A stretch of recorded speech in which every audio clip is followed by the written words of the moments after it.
यहाँ पे आज हम लोग डिटर्मिनेंट का रिवीजन करेंगे। तो स्क्वायर मैट्रिक्स डिटर्मिनेंट होना चाहिए कंडीशन। कैसे निकालेंगे 2 डिग्री का, मतलब सेकंड ऑर्डर का। तो यहाँ पे क्रॉस मल्टीप्लाई कर देंगे दिस इनटू दिस।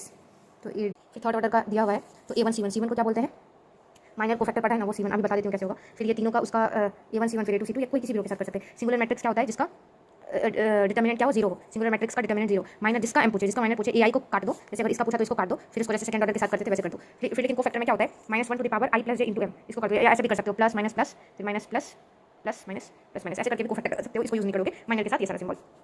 अब A equal to A transpose होगा। Value of delta is independent of, अगर तुम रो और कॉलम को चेंज कर दो, और इफ रो और रो को कॉलम रो को चेंज करोगे तो वैल्यू ये हो जाएगी, मतलब नेगेटिव हो जाएगी। फॉर एनी 2 रोज और 2 column value of determinant are same then determinant is equal to 0। ये देखो क्या कह रहा है कि मान लो तुमको कोई 2 सेम रो आ गया, जैसे यहाँ पे 2 सेम रो है, तो वैल्यू ऑफ डिटर्मिनेंट 0 हो जाएगा, या 0 आ जाएगा। तीनों एलिमेंट 0 हो जाएगा तो 0 हो जाएगा, या वैसे रो सेम हो जाए तो ही 0 हो जाएगा। ये दोनों रो सेम इसीलिए वैल्यू 0 होगी। फिर है कि अगर B अगर आपका K है, ऐसा कोई ये देखो, अगर कुछ ऐसा एलिमेंट है, एग्जांपल के लिए जैसे लिख लेते हैं कि एक ऑर्डर A है 3 क्रॉस 3 का। अब तुमको दे दिया कि 4 इंटू A, तो इसका डिटर्मिनेंट का क्या वैल्यू होगा, 4 टू द पावर n, मतलब ऑर्डर टू A, और इसका वैल्यू फिर क्या हो जाएगा, if A is equal to 2, तो इसका वैल्यू हो जाएगा 4 टू द पावर 3 इंटू 2, तो 4 टू द पावर 64, तो 64 इंटू 2 क्या होता है 128, तो ये हो जाएगा। तो K A हो तो K to the power n, और वहीं पे यहाँ पे एडजॉइंट ऑफ A हो तो एडजॉइंट ऑफ A तो A और n माइनस, देखो जितना बार एडजॉइंट उतना बार n माइनस, ऐसे कर दिया देखो। फिर डेल्टा 1 देखो ये है, डेल्टा 2 ये है।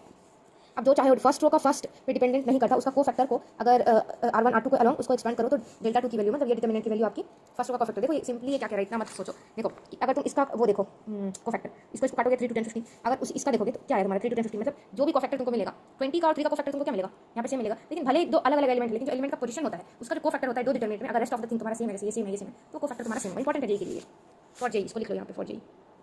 अब देख लो एरिया फॉर्म बाय ट्रायंगल क्या होता है, x1 तुमको y1 कोऑर्डिनेट है। फिर देखो एरिया के लिए तुमको एरिया ऑफ ट्रायंगल कम से कम तुमको 3 चाहिए ना, 3 से बनाई होता है ट्रायंगल, तो 3 चाहिए, 3 कोऑर्डिनेट, तो x1 y1 1 लिख लिया, x2 y2 1 लिख लिया, और x3 y3 1 लिख लिया। 1 1 यहाँ पे क्यों दिया, डाल दिया, ऐसे ही समझो। अभी उतने समझने का टाइम नहीं है, अभी तो तुम ये बस देखो और हाफ से मल्टीप्लाई कर दिया तो भैया। अब सेकंड है कि ABC अगर तुम्हारा कोलिनियर है, कोलिनियर का मतलब क्या होता है, याद करो कोलिनियर का प्रूफ हम करते थे कि जो ट्रायंगल है कोलिनियर मतलब वो जो है ट्रायंगल उसका वैल्यू 0 आएगा। ये भी हम लोग करते थे। ABC कोलिनियर क्या होगा, जब डेल्टा तुम्हारा क्या है 0 आएगा। उसी सेम प्रोसेस यूज करने जो हम लोग यहाँ पे यूज करते थे। यहाँ पे एक और चीज़ है कि यहाँ पे 2 पॉइंट है, तो यहाँ पे xy लिख दिया। क्यों लिख दिया, क्योंकि तुमको जो इक्वेशन मिलना है वो तुमको x और y के टर्म्स में मिलेगा, एक लीनियर इक्वेशन मिलेगा ना, उसी को मैं बता रही हूँ। The value of determinant remain same if rows in column are interchange. मैंने यहाँ पे बताया कि अगर तुम determinant of equal to determinant of A transpose, फिर देखो ये वही बात है। हाँ ये इंपॉर्टेंट है, ये MCQ में पूछ देते हैं। ये दोनों सेम होना चाहिए था, फिर ये दोनों सेम होना चाहिए था, ये अगर नहीं है तो 0 आ जाएगा।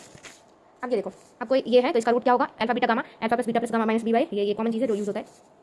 अब देखो इसका एडिशन कैसे करते हैं, फर्स्ट रो किसी एक ही रो को तुम कंसीडर कर सकते हो। अगर तुम्हारा जो रेस्ट ऑफ द एलिमेंट है, जैसे यहाँ पे रेस्ट ऑफ द एलिमेंट तुम्हारा सेम है, तो तुम किसी एक ही रो को ऐड कर सकते हो कुछ इस तरीके से। ये दोनों ऐड करोगे तो तुमको ये मिलेगा, ये यहाँ पे लिखा है मैंने। फिर देखो यहाँ पे ये बहुत इंपॉर्टेंट है, बहुत सारा।